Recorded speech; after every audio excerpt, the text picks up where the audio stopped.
এই প্রভাস অভিশপ্ত ছিল। এত জায়গা থাকতে ভগবান শ্রীকৃষ্ণ প্রভাসের তীরে কেন যজ্ঞ করলেন? অন্য জায়গায় এই লীলাটা অনেক একটা সুন্দর লীলা, অনেক একটা বিরহ লীলা, অনেক অনেক বিরহ, মানে কি বলবো, এত সুন্দর একটা লীলা। আপনারা মন দিয়ে শুনবেন, অবশ্যই ভালো লাগবে। খুবই একটা সুন্দর লীলা। এত জায়গা থাকতে ভগবান শ্রীকৃষ্ণ প্রভাসের তীরে কেন যজ্ঞ করলেন? এই প্রভাসের যজ্ঞ, প্রভাসের তীরে যজ্ঞ করলে এর আর একটা নাম আছে, যার নাম হচ্ছে দামোদ্ভূত যজ্ঞ। প্রভাসের তীরে কেন ভগবান যজ্ঞ করলে? না, এই প্রভাস অভিশপ্ত ছিল। অভিশাপকে দিয়েছেন সুতপা ঋষির ছেলে চিত্তরঙ্গদা। সুতপা ঋষির ছেলে চিত্তরঙ্গদা ও তার শাখাগণকে সঙ্গে করে নিয়ে মধুমাসে, মধুমাসটা কখন বলা হয় জানেন? মধুমাসটা চৈত্র মাস, একদম চৈত্র মাস হচ্ছে মধুমাস। এখন ওই চিত্তরঙ্গদা তার সহচরগণকে সঙ্গে করে নিয়ে ওই প্রভাসের তীরে খেলা খেলছিলেন। হঠাৎ খেলা খেলতে খেলতে ওই প্রভাসে একটা কুমির বাস করতেন। এই কুমির ওই চিত্তরঙ্গদাকে ভক্ষণ করেছিলেন। আর যেই না ভক্ষণ করেছে, তখন ওই আর যারা সঙ্গী ছিল তারা ছুটতে ছুটতে ওই সুতপা ঋষির কাছে গিয়ে বলছে, মনিবার, ওই প্রভাস আপনার ছেলেকে ভক্ষণ করেছে। তখন ওই সুতপা ঋষি ছুটতে ছুটতে এসে প্রভাসকে ডেকে বলেছিল, প্রভাস, আজকে তোর তীরে আমার ছেলে খেলা করতে এসেছিল, তুই আমার ছেলেকে ভক্ষণ করলি, তাই আমি তোকে অভিশাপ দিলাম, আজ থেকে তোর এই জল কোনো কাজে লাগবে না, তোর জল শুকিয়ে যাবে, তোর বুকে শিয়াল কুকুর মলমূত্র ত্যাগ করবে, তুই কোনো কাজে লাগবে না। এই অভিশাপ যখন দিলে তখন প্রভাস উত্তাল তরঙ্গে তরঙ্গা হয়ে সুতপা ঋষির চরণে এসে চরণ দুটি জড়িয়ে ধরে বলছে, আমি তো আপনার ছেলেকে ভক্ষণ করি নাই, আমার বুকে একটা কুমির বাস করতো, সেই কুমির ভক্ষণ করেছে, কিন্তু আমার অপরাধটা কোথায়? বলছে, মুনি বাক্য কখনো লঙ্ঘন হয় না, আমি যখন অভিশাপে দিয়েছি তবে তোকে এই অভিশাপ ভোগ করতে হবে। বলছে, আমি কি কোনোদিন এই অভিশাপ থেকে উদ্ধার হতে পারবো না? বলে, হ্যাঁ, তুই সেই অভিশাপ থেকে উদ্ধার হতে পারবে। কোন দিন? বলে, যেদিন তোর তীরে ভগবান শ্রীকৃষ্ণ যজ্ঞ করবে, আর তোর বুকে ওই যজ্ঞে যত সাধুগুরু বৈষ্ণব এসে তোর বুকে যেদিন চরণ ভূত করবে, ওই ভক্তের চরণ ভূত পেয়ে তুই সেই দিন উদ্ধার হয়ে যাবে।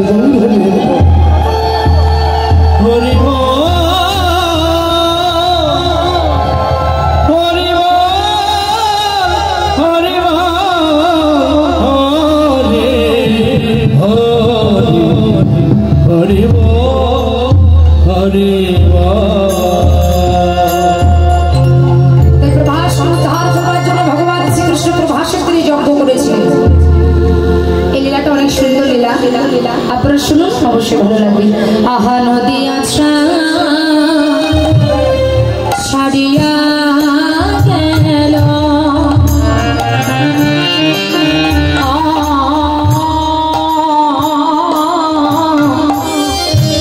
আমার গৌরাঙ্গ সুন্দর,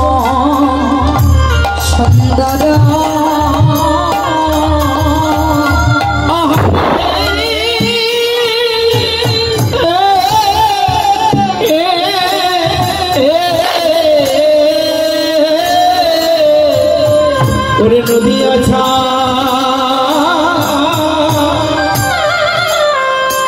ছাড়িয়া গেল,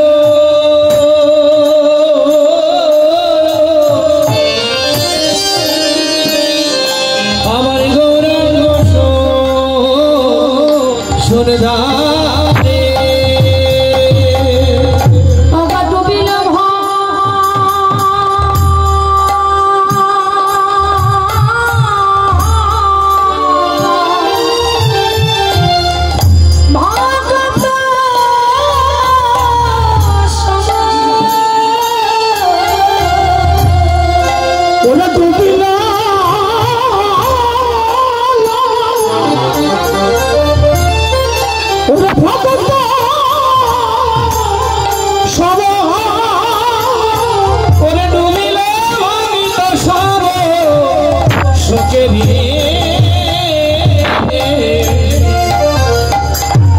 শোকের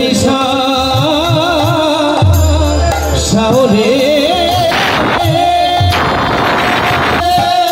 আজ তারাই তো ডুবিল,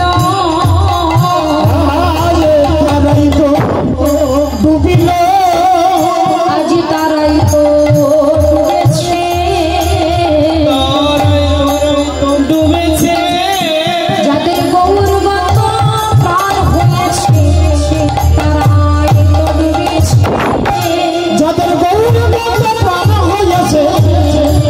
তারাই তো ডুবে যারা গৌর বিনা জানে না তারাই তো ডুবেছে ওরে গৌর বিনা জানে না তারাই তো ডুবেছে যারা গৌর বিনা জানে না তারাই তো ডুবেছে ওরে গৌর বিনা আম জানে না তারাই তো ডুবেছে আজ তারাই তো ডুবেছে আজ তারাই তো ডুবেছে যাদের গৌর কত প্রাণ হয়েছে তারাই তো ডুবেছে যাদের গৌর কত প্রাণ হয়েছে তারাই তো ডুবেছে কত প্রাণ হয়েছে তারাই তো ডুবেছে গৌর কত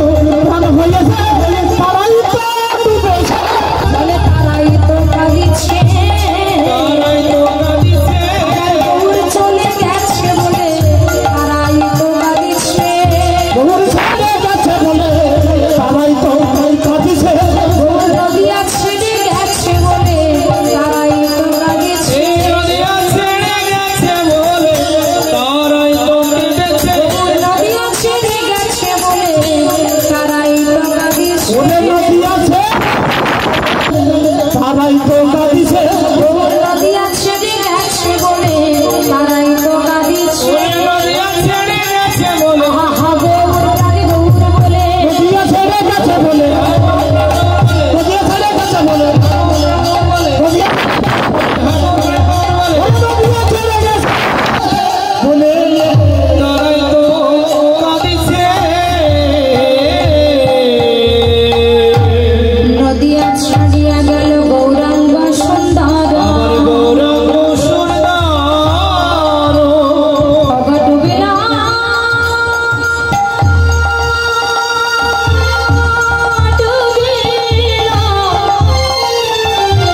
ডুবিলা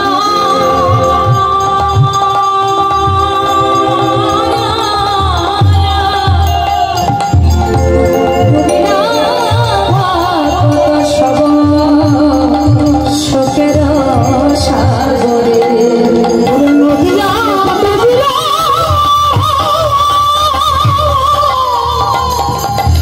নদিয়া ডুবিলা নদিয়া ডুবিলা শোকের সাগরে নদিয়া ছাড়িয়া গেল গৌরঙ্গ সুন্দর ডুবিল ভকতে সব শোকের সাগরে গৌর হরি বল আজকে এই কহলটা কমিয়ে দাও টোনটা বাড়াও নদিয়ার ভক্তগণ তারা গৌর প্রাণ গৌর বলে নয়নে জলে কাঁদছে কেন না তাদেরকে ছেড়ে আমার গৌর হরি চলে গেছে বলে গৌর হরি বল হরে কৃষ্ণ রাধে রাধে নদিয়া ছেড়ে চলে গেছে বলে নদিয়ার ভক্তগান গৌর প্রাণ গৌর বলে নয়নে জলে কাঁদছে সময়রা নবদ্বীপের যে চাঁদ সেই নদিয়ার চাঁদ গৌর হরি নবদ্বীপ ছেড়ে চলে গেছে সন্ন্যায় ধর্ম গ্রহণ করলেন নবদ্বীপ ছেড়ে তাহলে এই জগতে নদিয়ার ভক্তগণ যারা গৌর বিনা আমি কিছু জানি না আমি কিছু বুঝি না সেই গৌর হরি নবদ্বীপ ছেড়ে চলে গেছে তাহলে সেই ভক্তদের কেমন অবস্থা হতে পারে লক্ষ্য করুন ভক্তগণ আজকে নদিয়ার ভক্তগণ নয়ন জলে কাঁদছে কি বলে না গৌর প্রাণ গৌর কাঁদছে আর বলছে দয়াময় তুমি তো বলেছিলে নদিয়া ছেড়ে কোনোদিন যাবে না কোনদিন যাবে না তুমি তো বলেছিলে আমাদের ছেড়ে তুমি কোনোদিন চলে যাবে না চলে যাবে না দয়াল হরি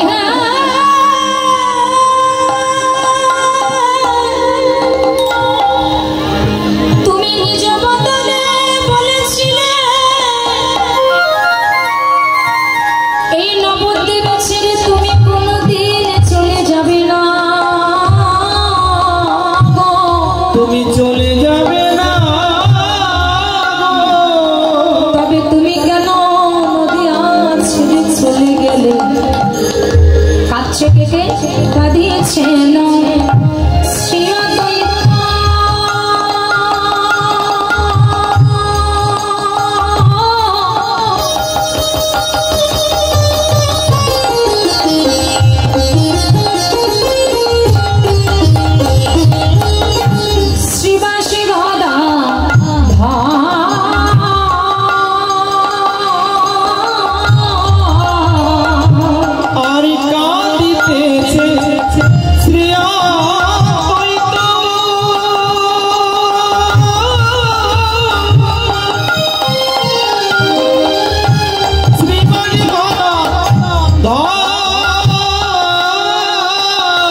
কাঁদিছে যার আঙ্গিনাই গৌরী নাই কাঁদে সে সুবাস কাঁদিছে গো যারা আঙ্গিনাই গৌরী নাম কাঁদে সেই সুবাস কাঁদিছে গো কাঁদিছে না হরিদাস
আমি নয়ন মেলে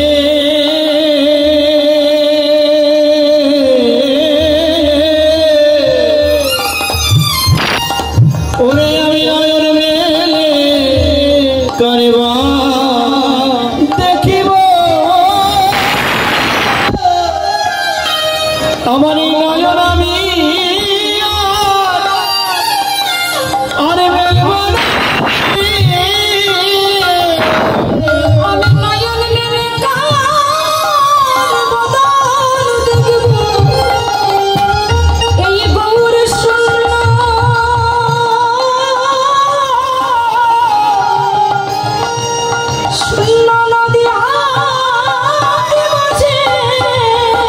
আমি নয়ন মেলে কানে ভাত দেব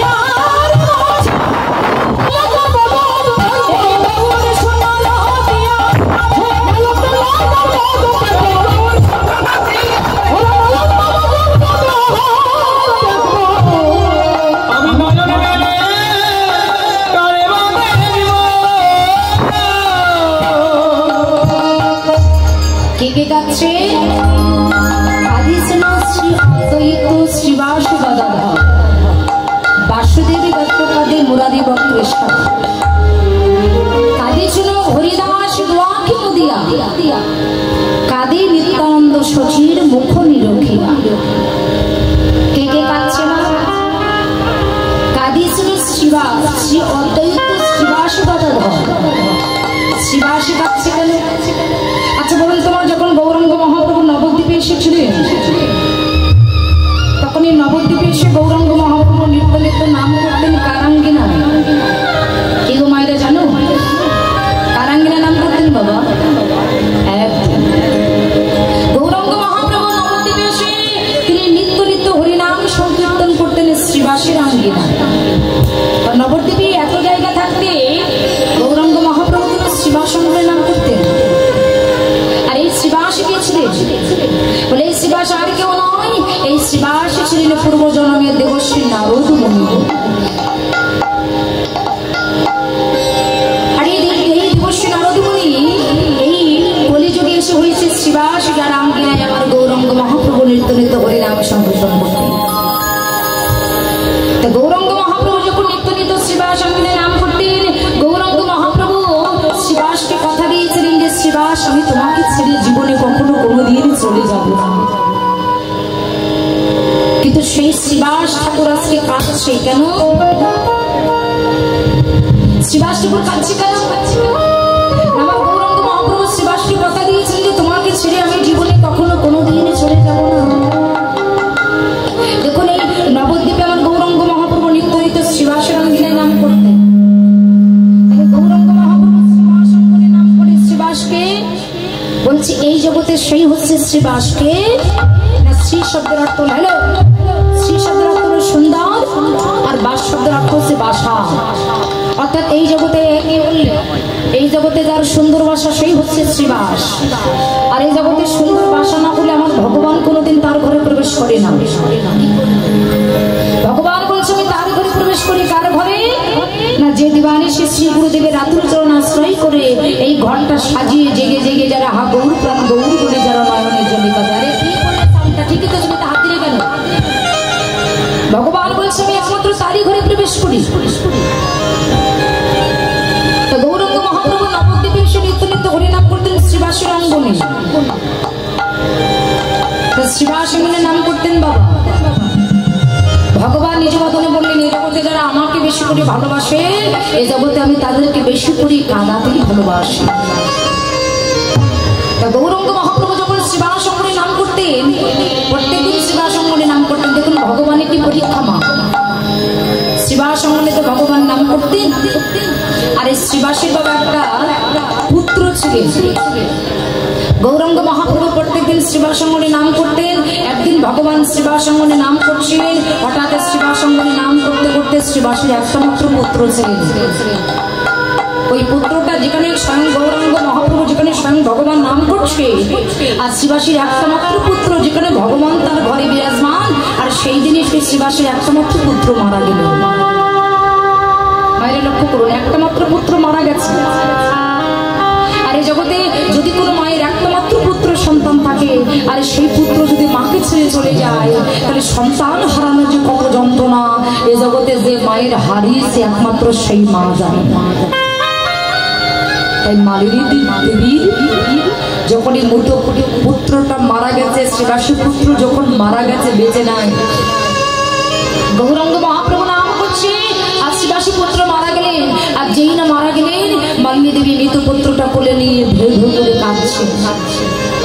মৃত পুত্রটা কোলে নিয়ে মালিনী দেবী যখন ভেউ ভেউ করে কাঁদছেন হঠাৎ করে ওই কান্নার ধ্বনি আমার শ্রীবাসের কর্ণে গেলেন। শ্রীবাস ছুটতে ছুটতে এসে মালিনী দেবীর কান্নাটা দেখে বলছে মালিনী কি হয়েছে তুমি এমন করে কাঁদছো? মালিনী বলছে স্বামী গো একবার তাকিয়ে দেখো, 7 নয় 5 নয় আমাদের একমাত্র মা বলা ধন আমাদেরকে ছেড়ে চিরজন্মের মতো চলে যাচ্ছে। শ্রীবাস নিজের বুকের ব্যথাটা বুকে চেপে রেখে মালিনী দেবীকে রেখে বললেন মালিনী এই যে তুমি মৃত পুত্রটা কোলে নিয়ে কাঁদছো, কিন্তু তুমি কি জানো যে আমার ঘরে স্বয়ং গৌর সুন্দর হরিনাম করছে। আজকে তোমার এই কান্নার ধ্বনি যদি আমার গৌরাঙ্গ মহাপ্রভুর কর্ণে যায় তাহলে যে আমার ঘরে নাম বন্ধ হয়ে যাবে। আমি জীবনে সব কিছু সহ্য করতে পারি, কিন্তু আমার ঘরে যদি নাম বন্ধ হয়ে যায় আমি জীবনে কখনো কোনো দিন সহ্য করতে পারবো না। মালিনী গো তুমি কেঁদো না, তুমি এমন করে কাঁদবে না। মালিনী বললেন স্বামী 7 নয় 5 নয় আমার একমাত্র মা বলা ধন আমাদেরকে ছেড়ে চির জনমের মতো চলে গেছে, আমি কাঁদবো না। বলছে না, তুমি যদি কাঁদো আর তোমার কান্নার ধ্বনি যদি আমার প্রভুর করে নিয়ে যায়, তাহলে জনমের মতো আমার ঘরে নাম বন্ধ হয়ে যাবে। আর আমার ঘরে যদি নাম বন্ধ হয়ে যায়, আমি কোনোদিন সহ্য করতে পারবো না। তুমি একটা কাজ করবে, ওই মৃতপুত্রটা কোলে নিয়ে প্রভুর সামনে যে এমন ভাবে ঘুমের ছালা করবে, মহাপ্রভু যেন বুঝতে পারে তুমি আমার ছেলেকে ঘুম পাড়াচ্ছ, আমার ছেলে যে মারা গেছে এটা যেন প্রভু বুঝতে না পারে। মালিনী বললেন, স্বামী তুমি নিশ্চিন্তে চলে যাও, তুমি আমার স্বামী, তোমার আজ্ঞা পালন করা আমার কর্তব্য। আমি এমন ভাবে মৃতপুত্রটাকে কোলে নিয়ে ঘুম পাড়াবো, আমার ছেলে মারা গেছে এটা আমি প্রভুকে বুঝতে দেবো না, তুমি চলে যাও। মালিনী দেবীকে রেখে শ্রীবাস প্রভুর সামনে এসে দাঁড়ালেন। আর মালিনী দেবী কি করছে জানো না? ওই মৃতপুত্রটাকে কোলে নিয়েছে। বলছে, বাবা আমি তো প্রত্যেকদিন তোকে ঘুম পাড়াই, আজকে আমি তোকে জনমের মতো ঘুম পড়াই দেবো, আই তুই আমার কাছে আই। বলো শ্রীবাসের পুত্রের নাম ছিল গোপাল। মৃতপুত্রটা কোলে নিয়ে মালিনী দেবী, মহাপ্রভু যেন বুঝতে না পারে, তাই প্রভুর সামনে গিয়ে ওই মৃতপুত্রটা কোলে নিয়ে, ছেলে একটা জাগতিক জগতে একটা মা যেমন তার সন্তানকে ঘুম পাড়ায়,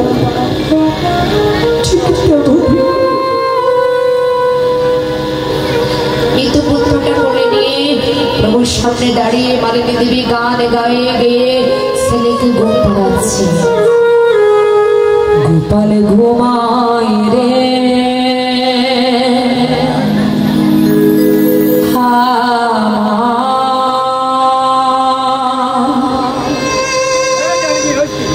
গোপাল ঘুমায় রে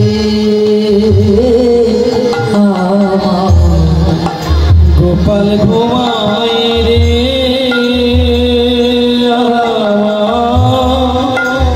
গোপাল ঘুমায় রে গোপাল ঘুমায় রে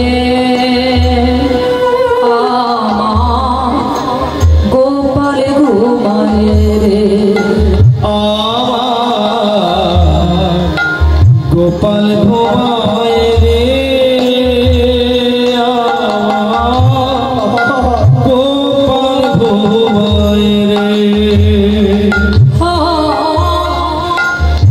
ঘুমাও রে ঘুমাও রে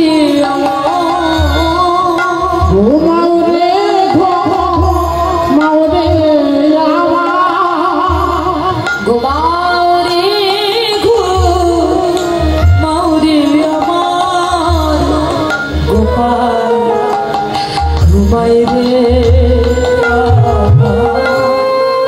গোপাল ঘুমাই রে গোপাল ঘুমায় রে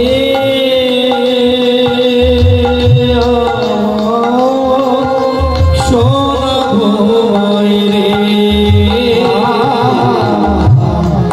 গোপাল ঘুমায় রে আমার জাদু ঘুমায় রে ঘুম পাড়ানি মাসি পিসি মোদের বাড়ি এসো, বাটা ভরে পান দেব, গাল ভরে খেয়ে আর ঘুম পাড়ানি মাসি পিসি মোদের বাড়ি এসো, বাটা ভরে পান দিব, প্রাণ ভরে খেও। খোকা ঘুমালো পাড়া জোরালো বরি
সামনে মহাপ্রভু শ্রীবাসের বদনটা দেখে বলছে, শ্রীবাস তোমার ঘরে কি কোনো অমঙ্গল প্রবেশ করেছে? শ্রীবাস বললেন, দয়াময় তোমার মতো মঙ্গলময় যার ঘরে, তার ঘরে কি কোনোদিন অমঙ্গল প্রবেশ করতে পারে? মহাপ্রভু বলছে, না শ্রীবাস, আমি প্রতিদিন তো তোমার ঘরে নাম পড়ি, কিন্তু নাম পড়তে গিয়ে যে প্রেম হয়, আজকে যে নাম করি নামে তো কোনো প্রেম হয় না। আমার মন বলছে তোমার ঘরে কোনো অমঙ্গল প্রবেশ করেছে।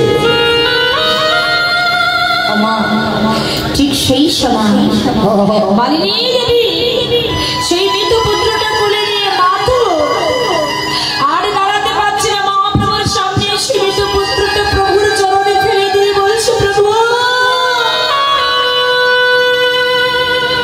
আমি জীবনে কখনো কোনো দিন তোমাকে পূজা না দিয়ে আমি জল পর্যন্ত গ্রহণ করিনি, তোমাকে সেবা না দিয়ে আমি জীবনে কখনো কোনো দিন কোনো কিছু সেবা করিনি। তুমি বলতে পারো প্রভু যে আমি তোমার কাছে কি অপরাধ করেছি, তার জন্য তুমি আমার একটা মাত্র পুত্রকে তুমি আমার কাছে। মহাপ্রভু শ্রীবাসের দিকে তাকিয়ে বললেন, শ্রীবাস আজকে তোমার ঘরে এত বড় দুর্দিন আর তুমি আমার কাছে গোপন করলে। মহাপ্রভুর কথাটা শুনে শ্রীবাস বলছে, প্রভু কিসের দুর্দিন প্রভু? মেঘার স্বপ্ন দিন কবু নয় কো দুর্দিন, কৃষ্ণ কথা শুনবো না যেদিন সেদিন হবে আমার দুর্দিন। আমার ছেলে মারা গেছে তাই আমার দুর্দিন নয়, আমি জানি তুমি দেওয়ার মালিক, তুমি দিয়েছো, তুমি দেওয়ার মালিক, তুমি দিয়েছো প্রভু, তাতে আমি কি করতে পারি? তুমি একবার বলে দাও প্রভু, তাতে আমার কি হাত আছে? তুমি দেওয়ার মালিক, তুমি দিয়েছো, তুমি দেওয়ার মালিক, তুমি দিয়েছো, আমি কি করবো প্রভু? তো তোমার দেওয়া বস্তু প্রভু। মহাপ্রভু শ্রীবাসকে নয়নে জল দেখে বলছি, শ্রীবাস তুমি আমাকে এত ভালোবাসো, তুমি এত দেখি এত মান শ্রীবাস, আমি তোমাকে পরীক্ষা করেছিলাম, তুমি আমার পরীক্ষায় উত্তীর্ণ হয়ে গেছো, বলো তুমি আমার কাছে কি চাও? শ্রীবাস ছুটতে ছুটতে গিয়ে প্রভুর চরণ দুটি বুকে জড়িয়ে ধরে বলছে, প্রভু আমি ও জগতের কোনো গাড়ি বাড়ি ধন ঐশ্বর্য টাকা পয়সা আমি তোমার কাছে কোনো কিছু চাই না প্রভু, আমি শুধু তোমার কাছে এই বস্তু চাই, এই জন্মে নয় প্রতি জন্মে জন্মে তুমি আমার যে কুলে জন্ম দাও, যেখানে খুশি জন্ম দাও, তাতে আমার কোনো দুঃখ না। আমি এই জন্মে যেমন তোমার সঙ্গ পেয়েছি, দয়াল হরি হে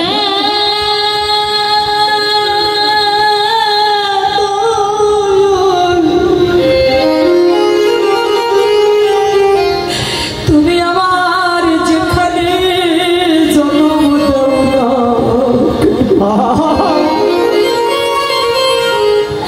তোমার সঙ্গ ছাড়া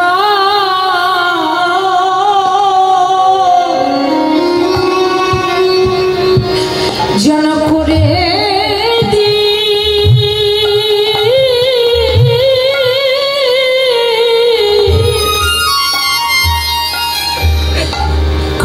দিও না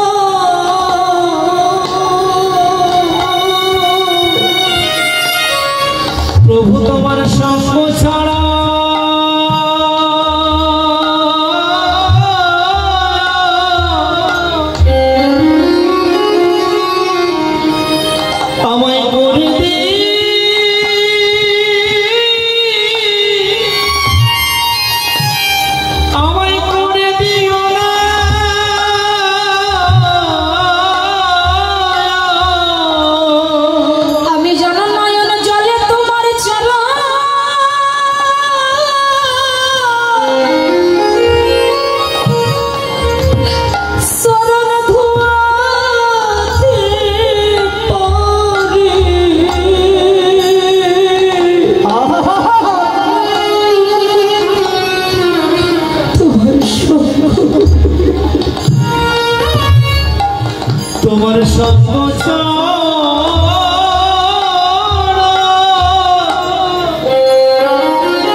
আমায় করে দি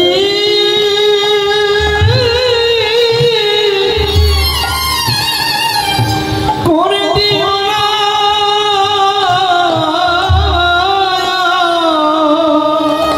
ওরে যেন নয়ন জলে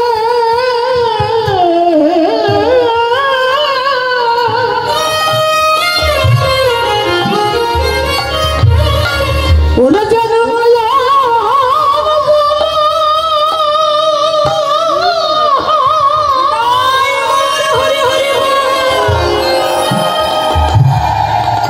ওরে যেন নয়ন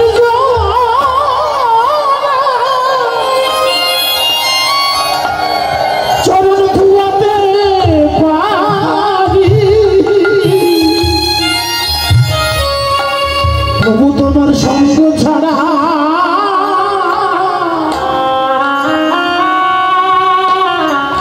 জন করে দি